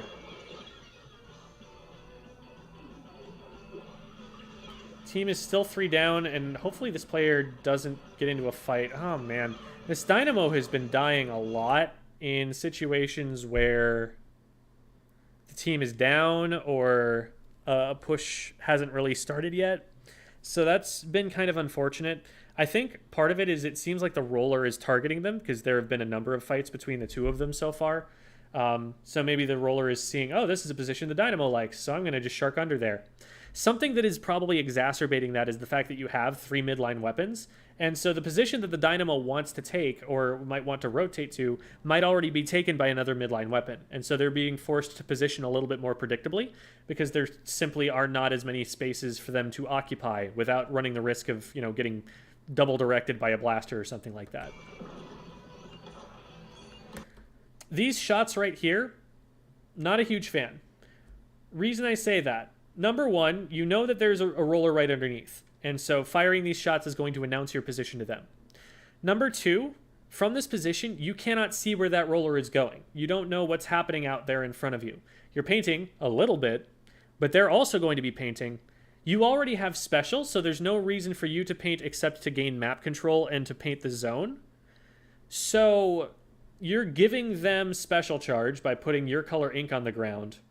You're not gaining much more information. You're not gaining a tactical advantage because at this point you're not going to start pushing in yet. You have 2 players down. So you're giving away your position. You're not gaining any extra information. You're not getting special charge. What I would like to see you doing is maybe moving out onto a less predictable angle, someplace you haven't gone out so far, and try to gather information. Maybe, you know, if you spot the roller sharking under here and you see them from the right-hand side, you actually have a line of sight to just take them out and get a pick and make it easier for your team to push in once we eventually have to start doing that. We're going to have to start doing that soon, so looking for an easy pick is a great idea right now. But even just from a safety perspective, doing that, it's not really zoning them out, because for all you know, they could be like, oh, there's someone up here, I'm just going to flank in here, or I'm just going to flank around the right-hand side. And you're not going to have a ton of warning for that. Around the right-hand side is a little bit worse, maybe, because you can right-side peek around this, but if they come from the left and there's a roller, like, right here, they hit you, and you don't have a line of sight on that. So, not necessarily the safest thing. Another thing is that you know you have a teammate down here on the left, so maybe if you'd rotated to the left, you could have gotten a pick on someone who was focusing on your teammate, instead of letting these people know the one person who's alive right now is not in a position to help with this fight. We can collapse this player. That shot has now alerted this player, because this guy who went down is now out of play, and the other players who took them out on the other team, they're going to see that right away, because that's the only thing in this area that they should be focusing on. So now, at least one player, probably 2, know where you are. And there it is, the roller spots you out. So what you want to be doing in a situation like this is painting is good, but you should paint in a way that gives you information. You should look for picks. You should try and take angles that force the opposing team to split up, rather than being able to be like, okay, let's just all concentrate right here, and there's no way that this player hits me. Whereas if you'd been on this side, for example, and the players in here turned to look to the left, you shoot them in the back. You know, that's the advantage of taking an off angle. So take positions where you're going to be able to see a lot, you're going to be able to shoot a lot, you're going to be a threat on the map while still staying safe. From here, you are not a threat. You could maybe hit this if you walked a little further forward and maybe you exposed yourself to the roller. But you've got a wall on the right-hand side that prevents you from hitting anything over here. You've got a wall on the left-hand side that prevents you from helping your teammate. And so, like, what that the opponent can do, can you even hit them out of? You just don't have a line of sight on very much at all from this position. Whereas if you were over here, you could right peek this wall. If you were over here, you could at least right peek on the far right-hand side over here. If you were over on this side and they didn't see you go over there, right side peeking around some cover... You do end up there in a second. So like right side peeking around here, if you haven't announced yourself already, that can be really strong. That might have gotten you a pick here. But basically, you firing that off and then the roller not seeing you jump over to the right-hand side, what the roller is going to assume is, okay, they fired a shot here, but they're not there anymore. They didn't go right, they must be left. And through the process of elimination, they know to just fling over here, and they catch you out because you don't stay behind cover or anything. And now the game is already over. It was probably already over at this point, because it's just so difficult to push out fast enough to get to the zone and neutralize it in 20 ticks. But... yeah, at this point, it's like desperation push. We need to just hold forward and hope miraculously that nobody kills us. So, to review, the major concept that had the most impact there was the concept of controlling your zone. The concept of being a presence far forward enough that you're doing this and walling them out and preventing them from moving in. This position didn't prevent the blaster from coming out over here. This position didn't help your frontliner push the enemy team backwards. This position doesn't stop someone from pushing in this direction. It doesn't give you that much control over the zone either, and it also leaves you vulnerable to a charger attacking you from this kind of an angle. What I personally think to do more of with something like a Squiffer, and granted I don't main the weapon, but I'm thinking you take a position like here where you're peeking around the right hand side, or maybe a position like up here where you're peeking this kind of angle, or maybe this kind of angle. Maybe you take a position right here where you're peeking up at a guy who's on this area. You're taking a position where you're taking your circle and putting it over the top of the zone and saying, hey, if you want to get to this, you have to watch out for a weapon that one-shots you. Fear my laser. Because from right here, your laser is doing about this much, and that is the section of the zone that the opponents are not going to want to fight for anyway. It's just not quite aggressive enough, I think, for a weapon with that kit. The other thing that positioning is doing is making it so that you're having less impactful inkjets. If you inkjet from right here and delete someone who's on this location, or delete someone who's standing up here, they don't have any warning that you came up. If you inkjet from here, they can like see the shot coming at them and get out of the way in the time that it takes to travel all the way to them. You're just so far away that it's very, very difficult to hit shots on someone who is paying attention to you at all. So what you're looking for with inkjets are ledges that you can use them over, so that one, you get up and over the top and you have height advantage right away, so that you can, be up in the air and be more difficult to hit. But also that gives your opponents less warning that there is an inkjet shot coming. If somebody is on this location and let's back up for a second. If somebody is right here and an inkjet that they didn't spot, moving in comes from right here, this player should get deleted immediately before they can fire a shot. But if the inkjet is coming from out here, out in the open, this player, who is probably a long-range weapon if they're taking this position, is going to see that and potentially shoot you out of the air. So that's inkjet positioning for you. And in order to secure those more powerful positions to inkjet from, you need to be a little bit further forward to be able to activate them. Finally, as you know, a Slayer weapon, the Squeezer, or the Squiffer, sorry, is a Slayer weapon. Its main goal on a team, it can paint pretty decently, but it's not like an end zap. Its main goal is to get picks, because it does that really quickly and from a pretty darn decent range. So you need to be putting yourself in a position where you can get picks. You need to be looking for the fights that are happening on the map.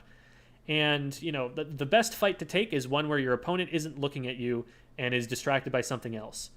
That shot that you got on the blaster, where they were right here, was great because the blaster's looking this way. And that's what a midline Slayer is really good at doing. It's good at looking for where the fight is happening, because you're going to be a little bit further back, so you're going to have a little bit better of a vantage point than something like a Sploosh that has to just be right there looking at what's in front of its nose. You're going to have a little bit more space to look at what's going on the map and figure out where you should be looking. You have the space to look there and take a shot, and if somebody does try to dislodge you from that position, you have time to kite back and keep them in your range before things get too dangerous. So you're going to play it a little bit slowly to start pushing in, but you need to be one of the ones who is orchestrating the push in. Locking down an area with your line of sight laser, and preventing the enemy team from being able to take a position. One of the big advantages of a charger in terms of zone control is that because it has this big range, if you have, let's say you're on this position, this is very exposed, very dangerous, but from here, your zone is like here, let's redraw that a little bit. You've got all of this, got all of this, and probably something like this. Probably something like that. I went a little bit too far in this corner, but from this position, left, center, and right, it's really hard to push you in either of those directions unless they have more range than you. Because you're in a high ground position, so even a weapon that has the same range as you is actually still a little bit outranged by you because of the advantage that height gives you for projectile travel distance. And there's just no spot on the map that they can actually approach you from if you see everything, as long as you've got more range. And so, you know, you want to take positions where you can see a lot of the map, but you can duck behind cover. And that's what right side peeking something will give you. This entire corridor, completely shut down if you're in this position. This entire corridor, and maybe even a little bit of the zone, completely shut down if you're in this position. From here, we're shutting down this section of mid, right here. And that's about all we're stopping. Players can still very safely approach from this direction, Longer range weapon can post up here and contest you over here, so you're not even the best weapon at doing all of that. So hopefully that gives you a little bit more of an idea of how to play the Squiffer specifically, or a midline Slayer weapon in general, because I think Nautilus positioning is going to be very similar to this as well. You are going to want to be pushing up once you have the space and the paint to do so, and the big clue that you can be pushing up from, say, this position right here is look for enemy paint. You see that there is the zone is capped and there is green paint even behind the enemy zone. So at least in this particular direction, you know that there is not an enemy anywhere near mid right now, and you could potentially hop up here, and the only thing you'd have to worry about is the left-hand side. So if you sit on this corner, this should potentially be safe. And the charger was at ground level, I think we saw earlier.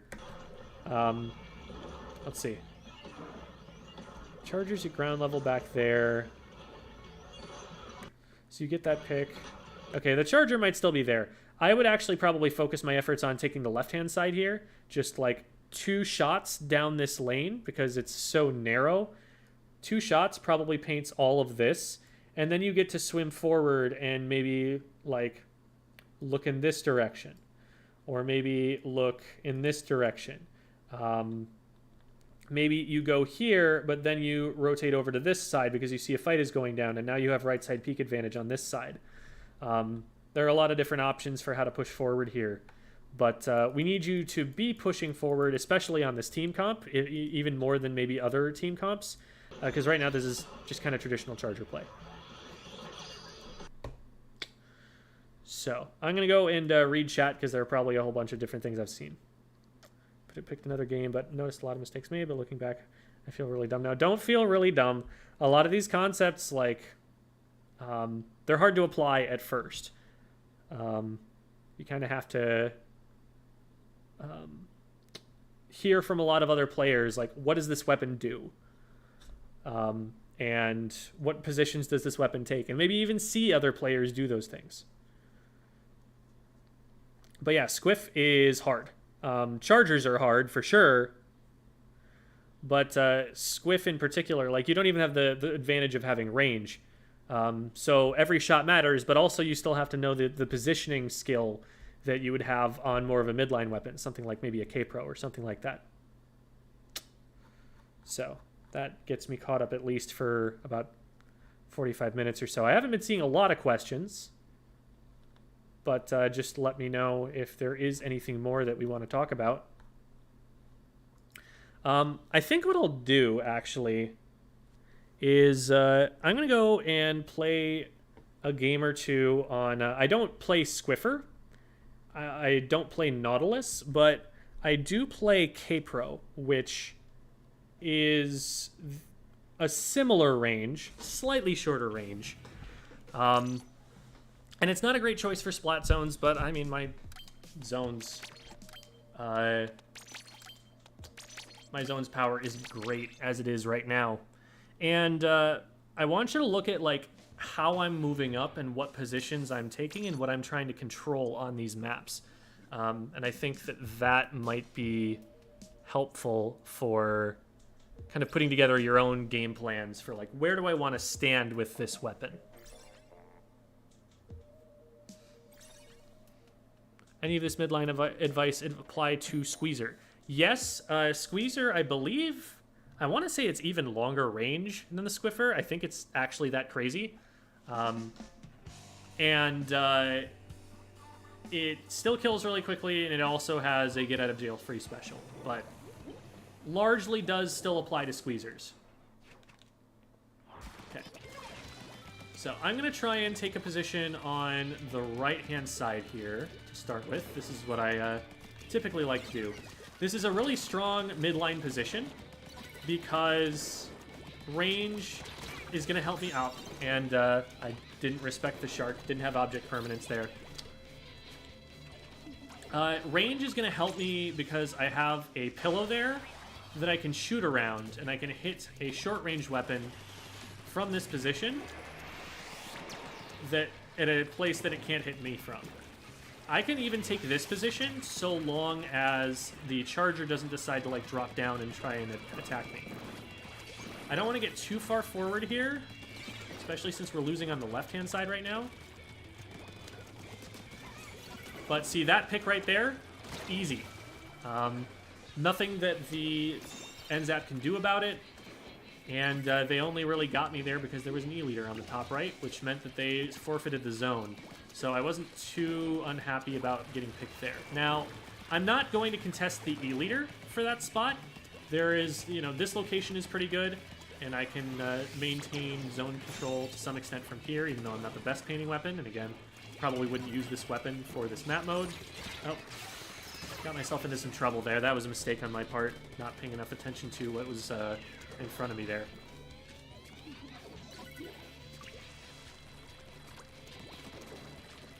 But, not sure I like being right here right now. There we go. Getting that one extra little bit of damage helped my teammate. You get a lot of chip damage as a midline weapon because you're able to often get taps on people who are a little bit further away. Just like, oh, the armor shoved me. That's unfortunate. I probably could have reacted and not swam forward as much. Just not anticipating how far that was going to shove me off my original course. But okay, I'm going to try and move in over the top here. Maybe use range for that. Okay, the E-leader is not on that side anymore. I'm hoping a teammate comes and helps me here. Okay, good job, teammates. You get a booyah for that. And now, knowing... Okay, I'm going to... They just tried to save themselves with that. That's fine. I'm going to booyah the E-leader out of position. Nice. Okay, so the E-leader is probably forced over to the left-hand side. Yep, we can just see a shot right there. So I have free reign over this side right now. And I will have that until they pop specials or they flank me on the right. There is someone trying to flank me on the right. They've dropped down without knowing I'm here. Unfortunately, I did get the shots. They're bomb rushing. Unfortunately, my bomb not going to control space because it gets stopped by the booyah there. This is a little bit hairy. But we do have teammates nearby to draw aggro. Beautiful. Oh. I need to hit the shot. Nope, I did not hit the shot. I don't need to hit the shot. They backed up. I'm going to back up over here and see if this guy decides to rush me. I'm going to throw it there. There we go. Cool. And now, notice, like, I'm not going extremely far forward, but I am getting in their way. I'm preventing them from getting to the zone. This is kind of what you want to be doing. There we go. Got that one. Hit him once. Nice. And that gives me the assist damage on that. This guy is either going to drop out here. Okay, there we go. We got enough firepower, and we can just harass everything here. That is a position I wouldn't normally take, but again, feed to win. Right at the very end of the game, if they're shooting at me, they're not shooting at the zone. So I'm going to get in their way in a more intrusive fashion. So putting all of that into more succinct words and not rambling like I was during the game because I'm half focusing on the game, what I'm doing is putting myself in a position that makes it so that if they want to get to the zone, they have to go through a dangerous part of my range. And I'm making sure that there's nobody else who has the range to contest me so that I'm using my max range to its fullest effect. So I'm keeping myself near cover so that if there is a charger or something, I can just duck behind that wall. Or, like, if a frontliner rushes me, I can use that to create some space between them and me and back up. But as soon as someone does get into my range, I'm enforcing it, and I'm keeping them off the zone by doing that.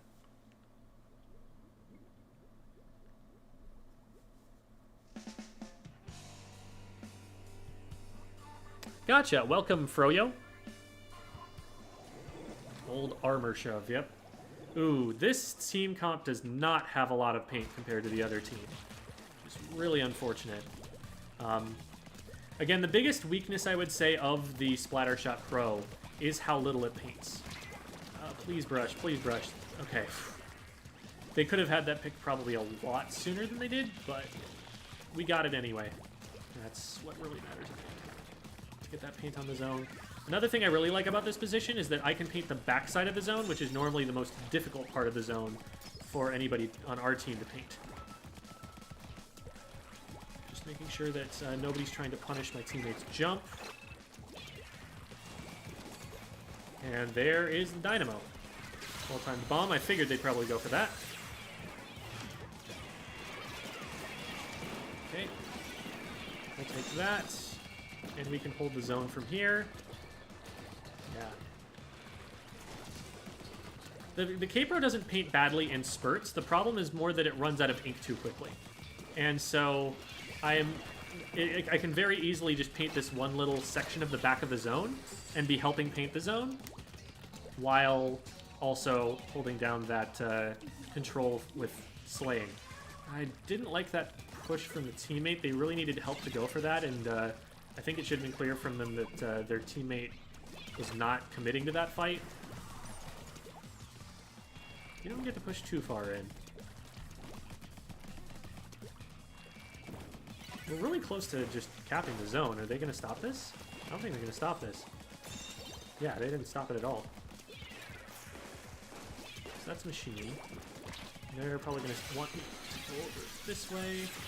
We'll force them toward us. Or, I don't know how they got away from that, to be honest. Man, I wish I could have told the brush that he was there. Probably should have known that it was there just because of the fizzy bombs coming through. Oh, hello. Okay. We take those. Just have to worry about the dynamo, and I know that the dynamo swing is relatively slow, so I had just enough time to make that work before I had to dodge behind cover.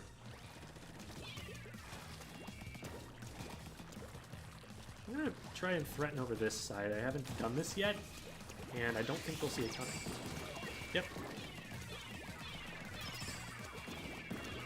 Force some of the bomb rush off the zone, or rather, force it to only land on certain parts of the zone. Oh boy.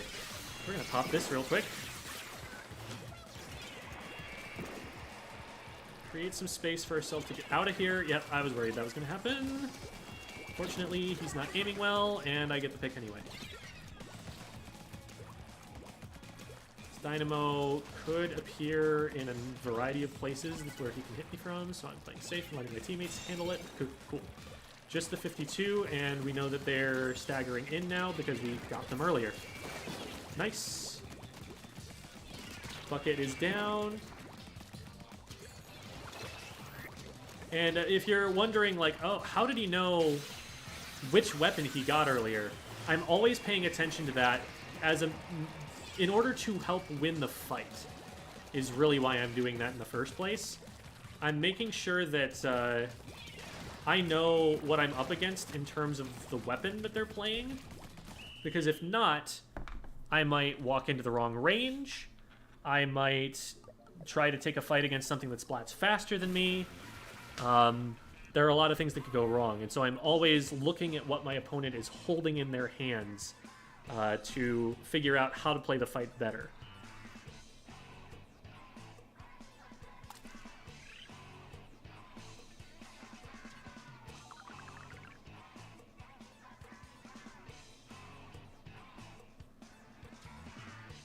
Alright. I think we'll just do one more and then call it for the stream.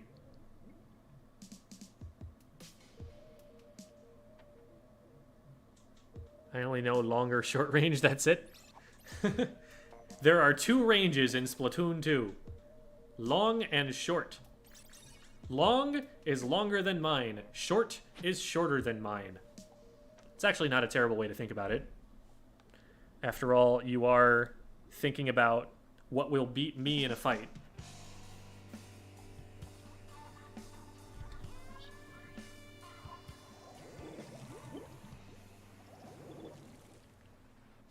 Alrighty.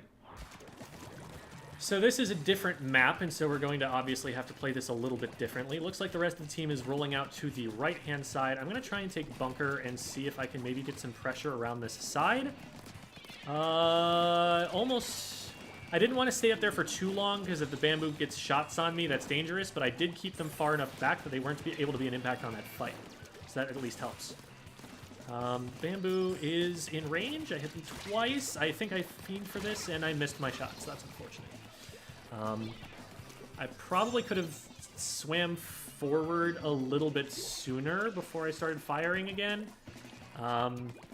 Because I kind of alerted them with shots that were slightly out of range. So that's my fault for not knowing the range there. There's a bunch of players trying to come this direction, but I have range over everything but the bamboo here. Range over the pro because I have height advantage over it, and everything else because my weapon just outranges it outright. Alright, this is good. We just need to cap the zone here and prevent cap from other directions. Oh, shoot, the rain got me. I think if I am not in rain there, I have enough time to fire the shots I need to get that pick, but because I was getting damaged by another source, the Splatter Shot Pro was able to get me there.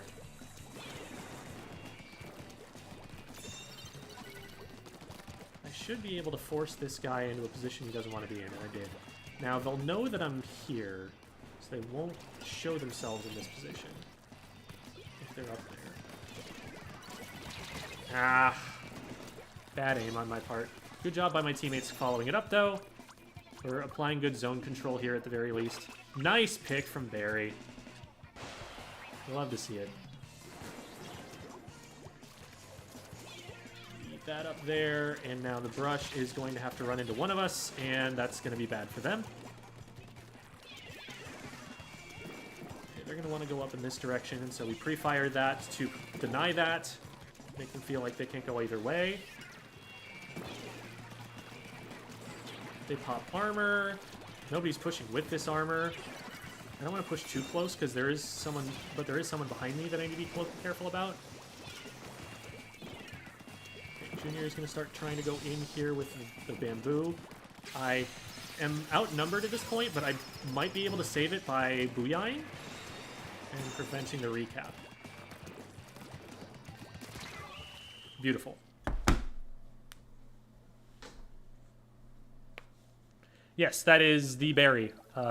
ER stands for Element R, which is their comp team. Barry and Milana and a whole bunch of other cool squids. Yeah, Barry was just getting a lot of picks there. So, like, there were a couple of moments there where I straight up lost a fight, but it didn't matter because Barry just got a follow-up kill, and we were able to keep numbers advantage and keep it going. So, that was really well played. The booyah, I messed it up a little bit. There's actually a potential that I get splatted out of that booyah if one other teammate had focused me, because it was a short-range shooter, so those things shred through booyah armor pretty quickly. And I was trying to fire it before it was fully charged. So I could have executed it slightly better, but I think the location was really good. Because the location there, it either forces the junior way further forward than they have any right to be, or forces them far enough back that they can't paint the zone. And either way, they're not painting the zone in the meantime. Booyah bombs are not for painting the zone. They're trash at that. They're one of the worst specials in the game for painting the zone. It takes one player with not even that good of a weapon for painting, shooting through it, to counteract all of the paint you're going to use. In fact, a lot of weapons like the K-52, for example, are going to paint more with their main weapon than they will with the booyah. If that is all you're accomplishing with the booyah, you're wasting a booyah. Use it to zone the opponents out. Use it to control space. This is risky, because I'm getting pushed right now, but I think we can throw that there and earn ourselves a 1v1 that we can win, and then... Okay, good. The Flingza forgot I existed. That's kind of what we're hoping for there. Yes, let's go. Thank you, missile teammate. Got him with the dunk tank. All right, so that was good. I'm usually happy with a one-for-one trade if I'm in a 1v2 situation, because what I assume is happening there is my team is getting something else from a numbers advantage elsewhere on the map, while I am going even and keeping the status quo. It's like I'm skirmishing and letting the team have a numbers advantage elsewhere. That's how to think about what I'm trying to do there. I'm going to booyah this try out of position. Oh, crap. I'm supposed to go up on top. I didn't push them as far back as I was hoping it would.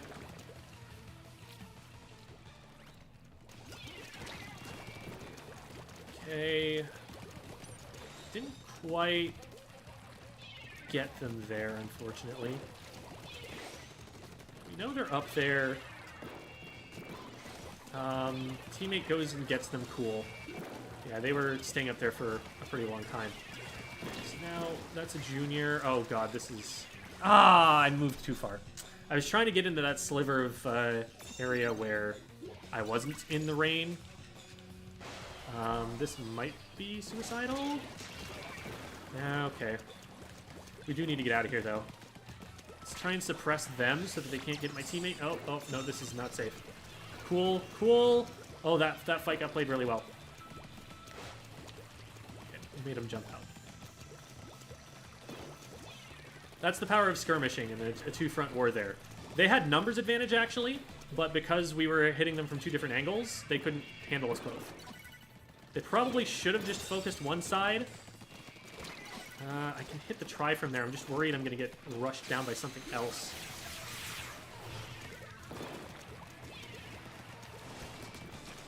Nope. I'm actually sad that the third shot didn't land there. Okay. If you think so. Why did you this way? I trusted that that meant that the jump was safe. I was looking at it like, I don't think this is safe, but I don't know. Maybe you've got a handle on things. Maybe he thought that like everybody on the team was still alive and they were just not pushing forward? I don't know. Okay, we can wait out this bomb rush. We've got time. And now we start moving forward. And what I'm doing here is I'm painting out one side and then going a different direction to try and, you know, throw them off. Also, if I can see what direction they're shooting me from... God damn. If I can see what direction they're shooting at me from, that gives me information for how to play the fight. Okay, so we lose lead there. Ugh. We really needed to win that fight on the pushback in. We even had a pick to do it with. It was a great start. But somebody on the other team popped off there. So, this is a bad time to be booyahing. We really need to be controlling the zone instead. Where's this try? There it is.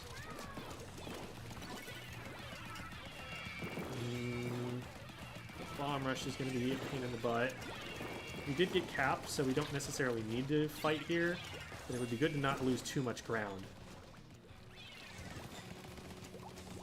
Let me try and retake this position. Gives me further access to the zone. Okay, that person got flushed out. They're down. We have 9 seconds to take control. Traded. Just with a pro, too. That's not a lot of paint I took out of the equation. And we lose. This is the only way to get to the zone anywhere near in time, but yeah.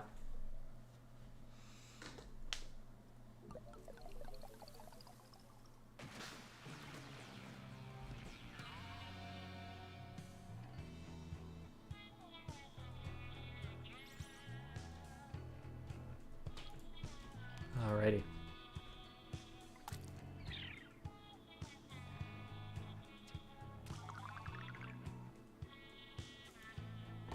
All right, that's going to be it for the stream for today.